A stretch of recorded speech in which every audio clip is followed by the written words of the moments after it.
মোক এখন নোটিছ নাই যদি মোক অন্তত এখন নোটিছ দিয়ে 7 দিনৰ মই তেতিয়া নিজে এৰি দিম এনেকৈ ডাইৰেক্ট আহি পেলাই ভাঙি দিব তেনেকৈতো পাৰিব জানো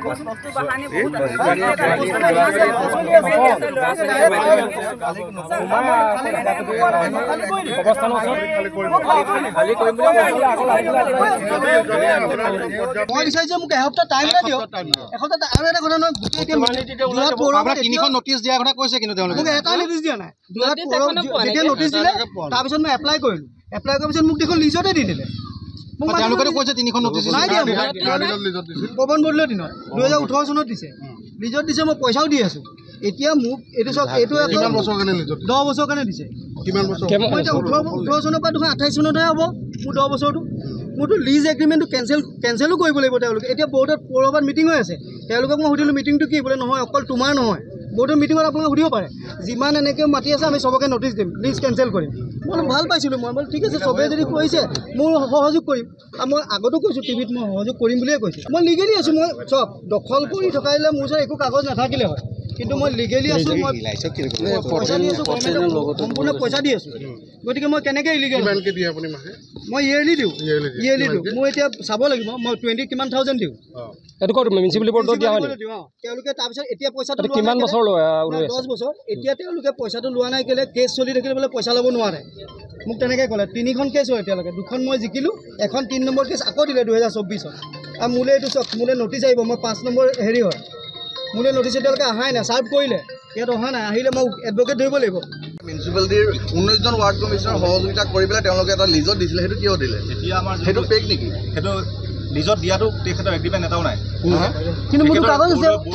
মোৰ আপত্তি বিল প্ৰমাণ পত্ৰ আছে মোৰ চব দিছোঁ মই আপুনি ৰ'ব তেখেতক মই উত্তৰটো দি আছোঁ একেবাৰে নহয় ছাৰ মোৰ বস্তু যাব মোক উত্তৰটো দিয়ক আপুনি নহয় ছাৰ ইলিগেলকৈ নহয় ছাৰ লিগেলি কৰক আপোনাকে দিছোঁ মোক দিয়ক লিগেলি কৰক 2018 চনৰ যিটো বৰ্ড ডিচিশ্যন আছিলে সেই ডিচিশ্যন মতে আপোনাক এগ্ৰিমেণ্ট কপি দিয়া নাই আপুনিও এগ্ৰিমেণ্টত চাইন কৰা নাই আৰু আজি যিটো বৰ্ডৰ সিদ্ধান্ত হৈছে বৰ্ডৰ সৰ্বসন্মতিক্ৰমে মাটিটো আমাক ঘূৰাই লাগে আমি ডেভেলপমেণ্টৰ কাম কিমান মাটি আছে আমাৰ ইয়াত 14 লোচা মাটি আছে আৰু 2খন স্কুল আছে স্কুল দুখন আমি ইমিডিয়েটলি এভিক্ট কৰিব নোৱাৰোঁ গতিকে আমি পিছৰ পৰ্যায়ত সেইটো চিন্তা কৰি স্কুল কৰ্তৃপক্ষৰ লগত পাতিম কিন্তু এতিয়া 14 লোচা যি মাটি আছে সেইটো আমাক খালী কৰিবৰ কাৰণে আমাৰ নিৰ্দেশনা দিয়া হৈছে আমি সেইমতে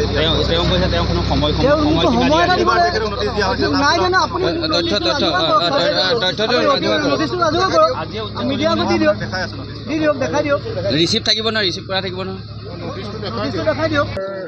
এপ্ৰিলত দিয়া আছিলে তেখেতক এখন 16 চনত এখন দিয়া আছিলে আৰু ফাইনেলি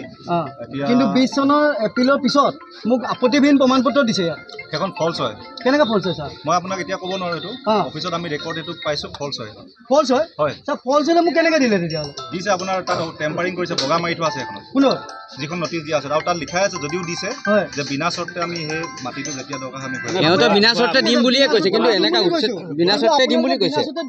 সাংবাদিকৰ ওচৰতে কৈছে নটিছ এখন দিব লাগিব নাই এতিয়া আমি নাজানো এতিয়া যে ভাঙিব আপুনি মোক এসপ্তাহ টাইম দিবলৈ নটিছ এখন দিব লাগে নাই বাৰু আপুনি কওক আপোনাৰ এটা আপুনি মানৱতাৰ খাতিৰত কওক এখন লাষ্ট এখন দিয়ক আমাৰ মিডিয়া তিনিখনে দেখাই দিয়ক তিনিখনে দেখাওক ৰ'ব আপোনালোকে স্থানীয় যুৱক আমিও গম পাইছোঁ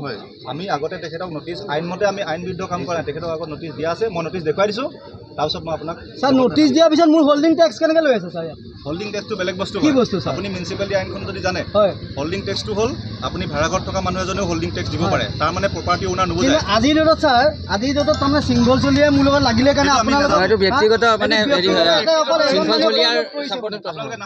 কিয় নামাৰিব ছাৰ সিংঘল চলিয়াৰ বিষয়টো আমি ইয়াত অনাও নাই কেলে নাই তাৰ পিছতে হৈছে ন তাৰ পিছতে হৈছে আপুনি চবেই জানে ইয়াত সকলো মিডিয়াই জানে সিংঘল চলিয়াৰ কাৰণে আপোনালোকে আহিলে মিডিয়াৰ লগত আপুনি সিংঘল চলিয়াৰ হৈছে 125 ঘৰৰ ভিতৰত 14 নিচা মাটিটো কেনেকৈ গুৰুত্বপূৰ্ণ? আপুনি যদি মোৰ লগত কথা পাতিব বিচাৰিছে কথা পাতক। শৃংখল চলি আমি ইয়াত নুলিয়াব। কেলে নুলিয়াম? আমি 125 ঘৰৰ ভিতৰত 14 নিচা মাটি বুলি কোৱা ব্যক্তিজন আজি আহিছে। ছাৰ মই কৈছো যে আপোনালোকক মই নিজে দি দিম মাটি। মই এতিয়াও কৈছো নিজে দিম, কিন্তু মোক নটিফিকেশ্যন দিয়ক। টাইম দিয়ক, 7 দিন টাইম দিয়ক। মই আগতো কৈছো, এতিয়াও কৈছো। মই হলো মিউনিচিপালিটি এজন অফিচাৰ হিচাপে আপোনালোকে আজি এতিয়া আপুনি ছাৰ মিউনিচিপালিটি আছিলে, ছাৰ মিউনিচিপালিটি আছিলে, ছাৰ আপুনি মিউনিচিপালিটি আছিলে। এইটো পৌৰসভা লেণ্ড হয়, পৌৰসভা ৰিজাৰ্ভ লেণ্ড হয়। পৌৰসভাই যিটো সিদ্ধান্ত ল'ব সেইটোৱে সিদ্ধান্ত হয়। পৌৰসভাত এতিয়ালৈকে মিটিং চলি আছে। পৌৰসভাত ছাৰ এতিয়ালৈকে মোৰ কথাত উত্তৰ দিয়ক ছাৰ। পৌৰসভাত এতিয়াও মিটিং চলি আছে। আপুনি যিটো কথা কৈলে নাই কোৱা মিটিঙৰ লগত আমাৰ কথা নাই। কেলে নাই ছাৰ? আপুনি পৌৰসভা এক্সিকিউটিভ অফিচাৰ হয়। পৌৰসভা মাটিটো পৌৰসভা মিটিঙত